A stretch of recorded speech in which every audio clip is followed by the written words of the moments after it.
Welcome to Real Talk, where we talk about the latest trends in the real estate industry. I'm Paul Fisher, country head of JLL in Vietnam.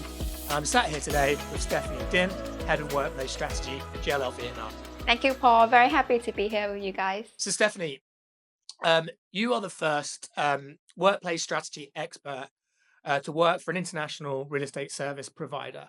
And since you arrived at JLL Vietnam, we're finding there is an enormous amount of interest from our clients, mainly occupier clients, in the services you provide. Why do you think that is? Thank you, Paul, for your questions. I'd like to break it down into two parts to answer for these questions. I think, firstly, Ho Chi Minh City is a market with lots of potential for the business growth. Therefore, companies and organizations are always looking for office space in this specific market. However, at the same time, this is coupled with the low supply of the office space that's coming onto the market. Therefore, the resulting in the rent to be comparatively high. Secondly, office occupancy cost is always the second largest cost of any organization after the people cost in any kind of market. So even when you are in a high rental rates market, every square meters of the office space is worth optimizing. For large corporates, being the ability to maximize office usage will drive the cost savings and which will preserve the margins of the company.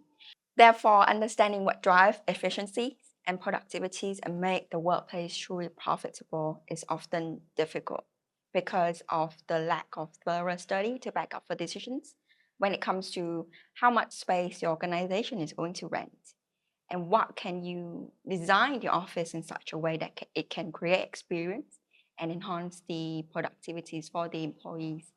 So having a workplace strategy study in place would help the companies with that. Think of workplace strategy as the blueprint of how you want to build your office upon. It will help corporates to align people, space, and technologies together and create that effective work environment for all of the employees. If we're sort of looking back historically and reflecting on the modern workplace now, which looks very, very different to how it did many decades ago, what would you say are the big changes and differences we've seen between a modern workplace and something, from the 1960s or 70s? Yeah, sure. So similar to our work, I think the office has gone through a lot of evolution itself. So we started with the office that was designed in such a linear fashion with heavy monitoring from the management. But that didn't work then because people are focusing on the work. And then in around 1950, when the office landscape movement came about, which we now call the open plan office, the problem to this office is again about the noise because it's too freedom, it's too fluid. So then people continue to design the office and introduce the cubicle system in place for the office environment. With very high partitions, you have your own booth for your day. And the problem with that model, again, is people are working in silo. So, in the last decades, activity-based working has started to gain a lot of traction with introducing more variety of different work settings in the office to break that silo and to keep the colleagues to collaborate more and better.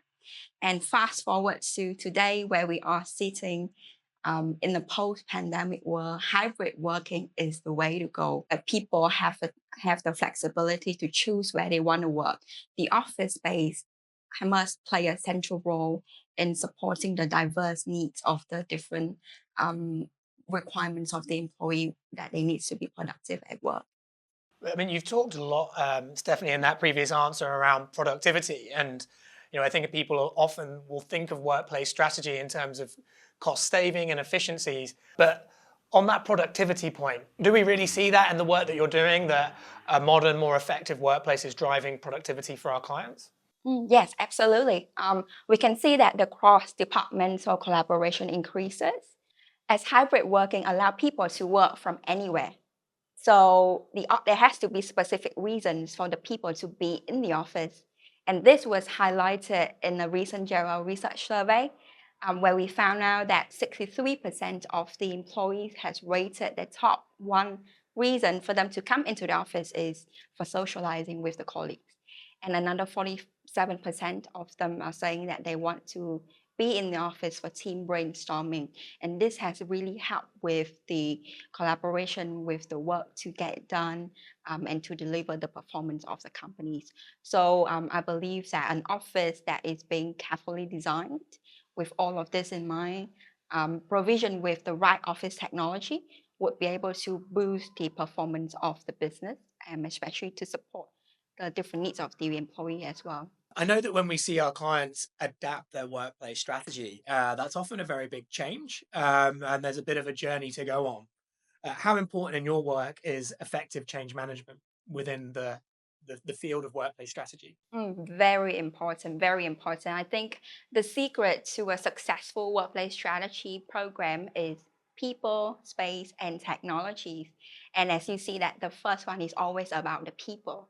So change management is the implementations of the workplace strategy.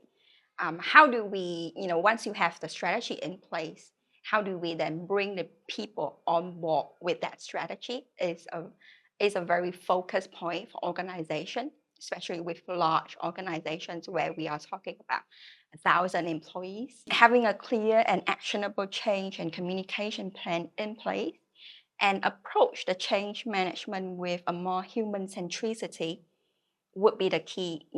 We don't want things to be too much complicated for people to understand. We want to keep it simple, and we want to keep it fun, because people likes fun.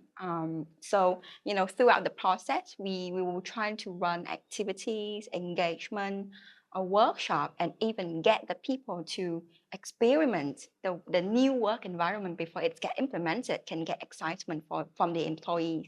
And that's how we can actually truly drive the strategy forward with a great, a carefully designed change management program in place. I couldn't agree more, Stephanie. I think when we see clients, and even when we adapt our offices internally at JLL, when we bring employees along for the journey and they feel they've participated in it when the new space is delivered, there's that elevated level of excitement and quick adaptation to the new working style. Thank you very much for joining me on Real Talk today, Stephanie. It's been a very insightful conversation. Really appreciate you sharing your views. Thank you, everyone, for watching, and we look forward to seeing you next time.